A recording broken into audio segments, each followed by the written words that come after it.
अटकाई स्थानीय लोकों रास्ता अवरोध कर प्रतिवाद। सोरा थाना बागुड़ी खादान में प्रशासन पातर अंतर नीति को विरोध कर माणत्री छक निकट में बागुड़ी खादान आसुवा माल बोझे डंफर गुड़ी को अटकाई सोर गोपीनाथपुर रास्ता को स्थानीय लोके अवरोध करते। सूचना अनुसार बागुड़ी खादान में समस्त क्वारीगुड़िकर लीज समाप्त हो जाइतिबा बेले खादानरू बेआईन पथर चलाण हेउथला।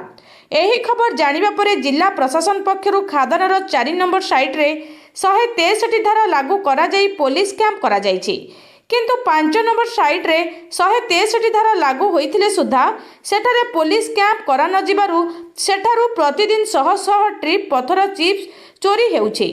फଳରେ ଏହାକୁ ବିରୋଧ କରି ଆଜି ଅପରାହ୍ନରେ ମାଣତ୍ରୀ ଛକ ନିକଟରେ ମାଣତ୍ରୀ ସରପଞ୍ଚ ବାଞ୍ଛାନିଧି ମଲ୍ଲିକଙ୍କ ନେତୃତ୍ୱରେ ଶତାଧିକ ସ୍ଥାନୀୟ ଲୋକେ ଖାଦାନରୁ ବୋଝେଇ କରି ଆସୁଥିବା ଚିପ୍ସ, ପାହାଡ଼ ମାଟି ଏବଂ ପଥର ବୋଝେଇ ଡମ୍ପରଗୁଡ଼ିକୁ ଅଟକାଇ ରାସ୍ତା ଅବରୋଧ କରିଥିଲେ।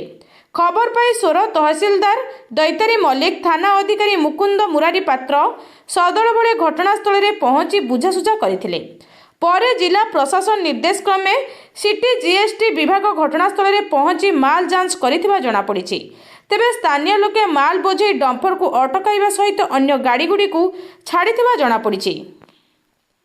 Bureau report, local news 7।